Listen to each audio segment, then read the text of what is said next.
There is a powerful resonance within the music and voices of a harmonious group. Working in tandem, the lulling of their passionate waves that burst forth and recede, that take the listeners to the brink and back. Then there is the proximity, the magnetism that invisibly links every soul present, that charges the crowd and amplifies the audio, exploding directly from somewhere within, an energy transported around the body that finds physical touch with similar energies that gravitate towards one another. Forgetting not the words, the messages that inspire the mind. Here is the centrifugal point of creation that begins the task of comprehension, but does not fathom the depths, because some thoughts cannot be completed with cerebral foreplay. The next time you see a baying crowd, singing out sweet lullabies that talk of folk tales, traditions and journeys, rights and roles, justice and equality, let their mood take you, feel their courage, be touched by their anguish, and merge your energetic soul to theirs. This podcast, the third with the wonderful Kenyan artist and activist Omish Njash about the events being played out in Kenya at the moment, is about GenZ in Nairobi. It is about the youth calling out the aged and demanding better. It is about rights and what people are willing to do for them. It is about art. It is about content. And it is about the differences between them. It is about us and where we draw the line. It is about the lines that we need to remove so we can start to breathe freely. Thank you, Omish, for your wisdom. Tuna Mike, clocking out. Enjoy.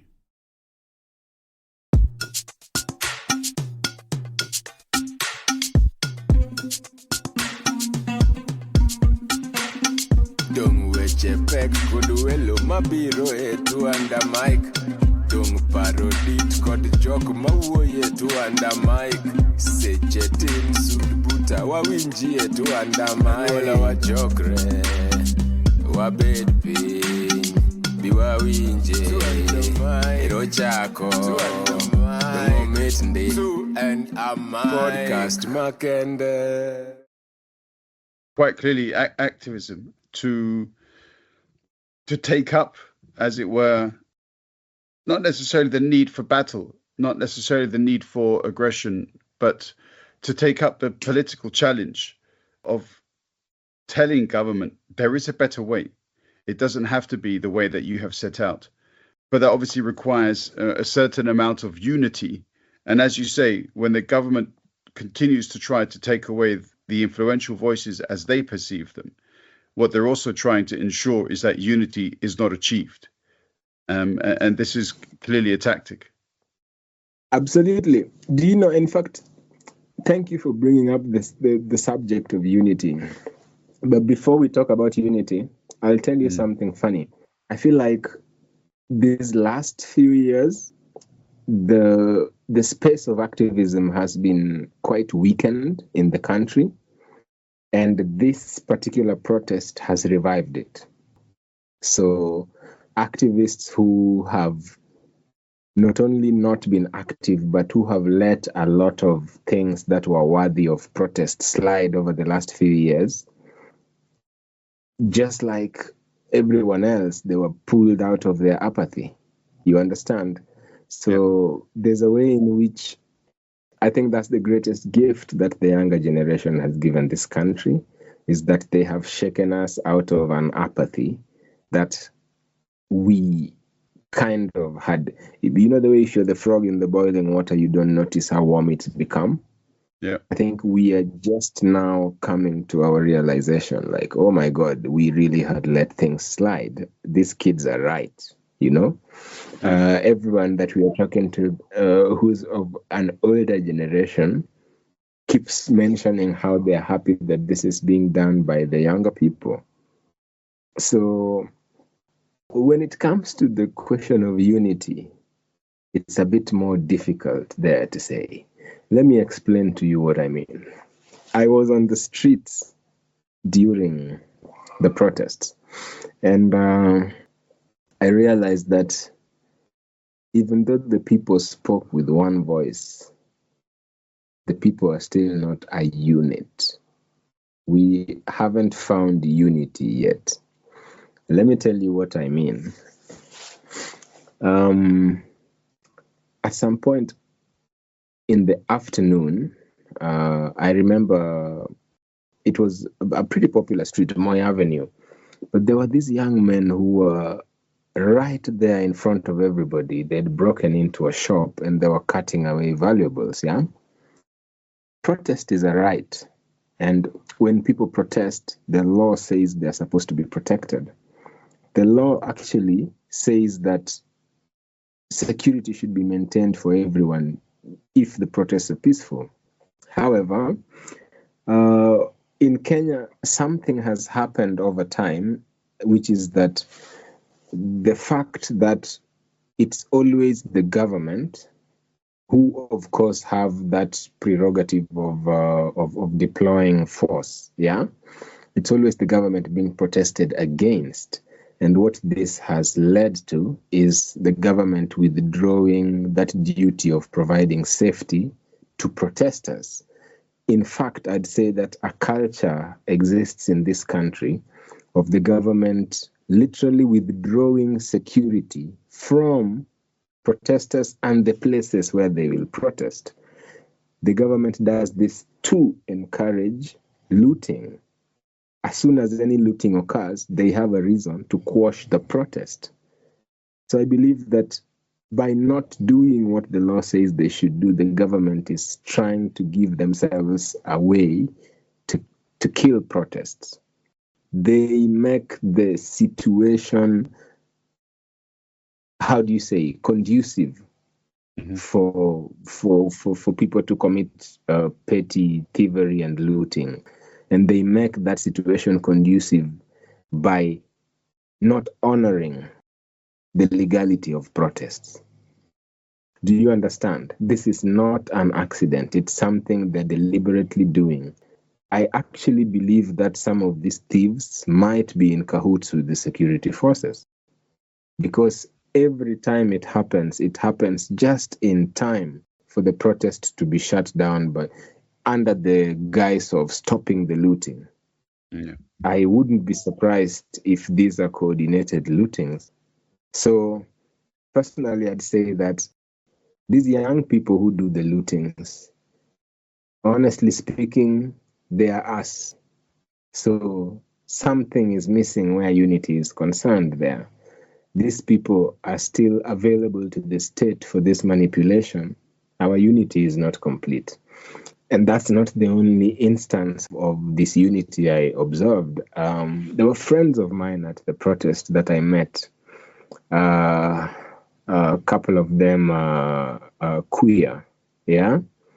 And I recognized when I met them at the protest, I recognized, you know, the way you look into your friend's eyes and you can see, I would say this, yeah? It was a revolution, but it wasn't a revolution that liberates all the people who deserve liberating. So it was a political revolution, but I suppose for my friends who were queer, maybe they were not feeling as safe as, you know, one would imagine that when there's a revolution, everybody will be safe, will feel safe in that the oppressor is gone. But it wasn't a revolution that lifted all oppression. Even though we were together in rejecting the finance bill, there were aspects of our togetherness that were not there. I noticed, for example, that there was a certain joy that was missing from them. Maybe they had already been given some sort of comments or something. I don't know. Even later on in the day, we were hanging out with some of the Gen Z, and in general, one of the things about Gen Z, especially in the cities in Kenya, is that they are the most queer-friendly generation. And as you go higher up along the generations, it becomes more conservative. It was a mixed crowd, millennials and Gen Z, and some of the young people. At some point, it became obvious that some people were uncomfortable because some of the younger people could have been queer. And I realized, well, now that's definitely another interesting thing. It seems Gen Z might have a lot more to teach us about unity than just coming together to resist the finance bill. Maybe there's a lot more lessons we are yet to learn from Gen Z.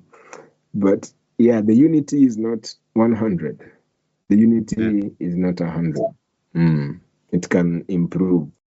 Very interesting side discussion, and I'd love to have a chat with some of your queer friends indeed as well to look further into this phenomenon in society.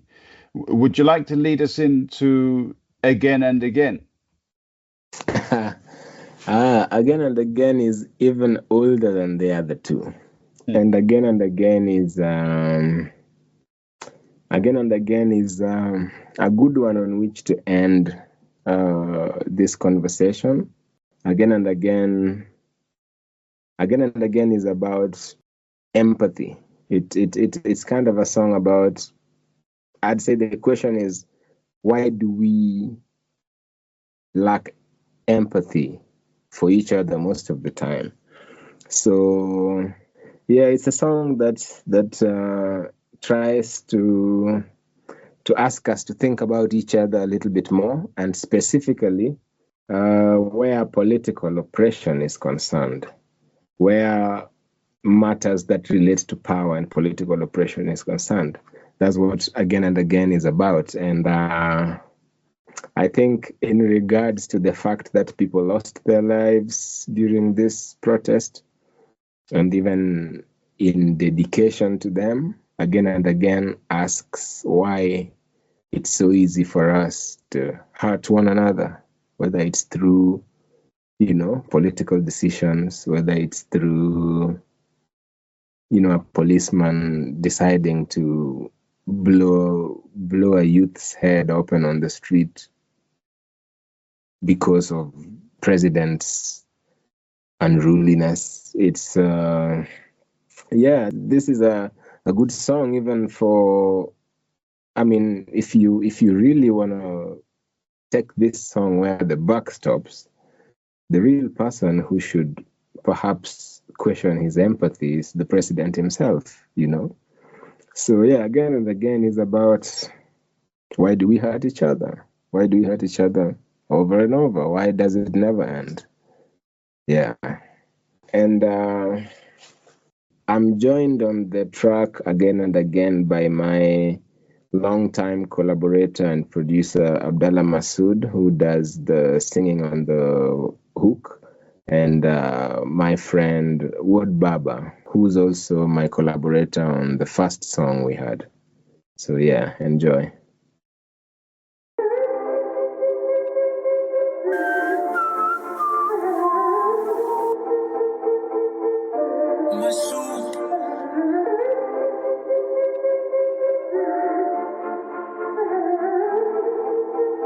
Heavy message. So we cause each other pain, and we do it every day, again and again and again, again and again. Kwa hivyo tunaumizana usiku na mchana, tena na tena na tena tena na tena. What love has put together, let no money separate. See, we don't need no bullets, let the people conversate. You tear our heads asunder with your guns that sound like thunder, and you make the children wonder if it's a curse that we are under. Police be shooting to kill, they be gunning down. Nothing different from when the rude boys come around. Children screaming and crying, mothers running away from all the looting and the burning and the setting ablaze. Somebody save me now, cause Jesus is late, and everyone is looking for a reason to hate. There's a million people passing through, but no one is staying, and a mad lure rapper singing loud what no one is saying. So we cause each other pain, and we do it every day, again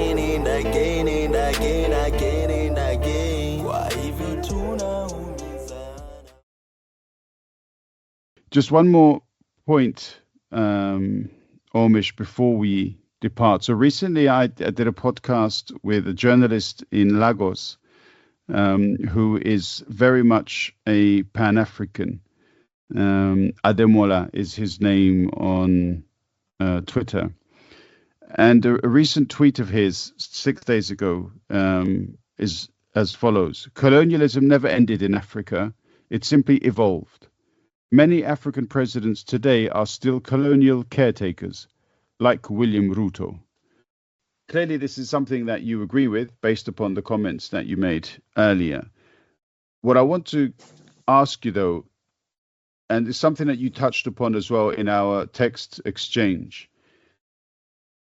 how important might this showing by Generation Z be for the Pan-African movement?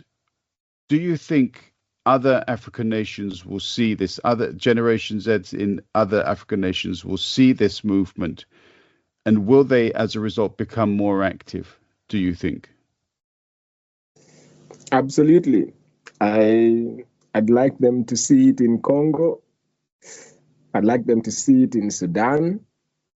I'd like them to see it in Uganda, right next door. I'd like them to see it in Tanzania. I'd like them to see it in Nigeria. I'd like them to see it everywhere. And honestly speaking, if you remember correctly, Nigeria had a very large uprising against extrajudicial killing called the End SARS movement, which, honestly speaking, bears a lot of similarities to this one. So one might say perhaps that apart from just wishing that other African youth could see this and learn from it, I would also like to see such movements evolve beyond being just outbursts of rage into being actual cultural and, if possible, political revolutions. Because honestly speaking, that's what's needed. That's what's needed. Sometimes when I talk about power as theater, I talk about it as an inferior form of theater, and an inferior form of the art, because I feel that in the state in which it exists now, it exists mostly to do harm. I would have a much higher opinion of its artistry if it existed to do good. But those examples are rare, you know? Those examples are rare. They exist. Africa has a few of them. You'll hear everybody talk about Sankara, everybody will talk about Nyerere. In Kenya, we even have Kibaki to a small extent, yeah? But in general, most of the example that the people who lead us give is negative. It's in total a negative effect. When you consider some of them are heroes at the beginning, and then as a storyteller, I find it a sad thing that most of the stories of the leaders, if they are to be told honestly, would be stories that offer negative example of leadership. And I think to see that happen over history, over a long time, in Africa, for example, to see it happen again and again is to ask if the will of the people is really being reflected in the democratic elections. And so, yeah, the points being made about puppet presidents in Africa are valid. Consider, for example, how the Organization of African Unity, which is supposed to be kind of like the European Union of Africa, yeah? Consider how, as an organization, not only is it so globally insignificant, I mean, think how significant such an organization should be, considering that this is the continent with the greatest mineral riches on earth. At the very least, such an organization should be an intermediary. At the very least, such an organization should be an intermediary between the countries here that produce minerals and the countries from other continents that wish to do business with these countries. Yeah. So I believe organizations like like OAU are deliberately weak. In fact, if I remember correctly, the last scandal I heard about involving the OAU, they had hired a Chinese contractor to build their headquarters, and the government of China had subsequently covered the entire structure in listening devices. So think about that and what it means for the sovereignty of African nations. And like for me, I'd say this is why I told you we are doing a brave act through fear. Do you understand? We are doing a brave act through fear. It is possible that William Ruto is a puppet of a much more powerful political force. That is something that is definitely a consideration many protesters have. Yeah. If I say, for example, the Kenya police being deployed to Haiti, that is a very unpopular idea here. If it had been put to a public vote, it would never have gone through. The Kenyan people in general have an understanding of colonization. They do not wish to be the occupiers in another black people's land. And even worse, to do it at the behest of a Western power, the United States in this instance. You understand? Speaking from the perspective of blackness and Africanness, it is some sort of a betrayal. That's actually the reason why Pan-Africanists all over the world are unhappy with our president at the moment. But consider that we didn't take over parliament about that Haiti deployment. The apathy we let that slip. The apathy still held. GenZ didn't seem to find that particularly annoying, but they had a problem with this finance bill. Yeah. So I'd say even that Haiti issue, it's an issue. Yeah. I don't know anybody. I haven't had anybody. None of my friends, no one I've spoken to is in support of it. Yeah. So those are the reasons why a lot of Africans, even a lot of Kenyans, believe that the president might not be serving purely our interest. That's part of where the anger is coming from. Yeah, this podcast will obviously raise a lot of questions for a lot of people with regards to their understanding of democracy, their understanding of Western policy, Western foreign policy towards African nations. This is something which I have been told to question as well, and I have done, and I've read books recently which have, to be honest, with regards to British foreign policy in various parts of Africa over the last 200 or so years, I'm still coming to terms with the knowledge that I have accumulated, and that's just a fraction. And there's going to need to be much wider debate and conversation about those topics too. Omish, thank you very much for your analysis. Thank you very much for your time. Thank you very much for telling me about what's been happening. Your own activism is inspirational. Embracing GenZ as you have done, it's also a path that I think most of us should learn to follow. And yeah, I wish. Yeah. Listen, this isn't something that anybody needs to be congratulated about. These are our kids. This is my nieces. This is this mythical GenZ is not mythical. They're in your house. They're your daughter. Yeah.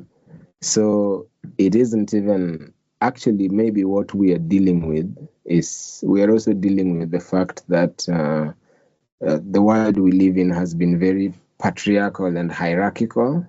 And we are also dealing with the youth presenting themselves in a certain way that forces us to reconsider that hierarchy. Yeah, that hierarchy of these people are there to be told. Imagine being an adult approaching your 50s who has never had the courage to say a single word of protest, and then watching 19 to 22-year-olds walk up to parliament and make a president say, okay, I was wrong, when you knew he was wrong and you would not have done a thing. Without a doubt, I take my hat off to these young people, and we all do. Yeah, but it shouldn't be taken for granted, and I don't think they should then be treated as less than the other generations in any other matters that we discuss as a nation. So I think it should represent a change in the culture in terms of how the generations treat each other. But I don't know if that will be one of the things that happens. I would like for that to be one of the things that happens. Yeah, I'm in absolute agreement with that, Omish. And thank you very much. I will leave that thought as the last concluding thought for the episode. And I will simply voice my thanks once again to you. And I wish success to the movement. And thank you for the platform, and also for the questions. And yeah, this time I will remember to tell everybody listening to look at my social media, and specifically to go to my coffee. Yes. Because a couple of coffees will keep the light burning, eh? Absolutely. And a link will go in to the podcast notes to point them in the right direction. Thank you, Omish, and all the best. And all the best to these young people who are trying to change the world. I'm absolutely sure that sometime in Berlin, you guys are gonna get a shock from your Gen Z.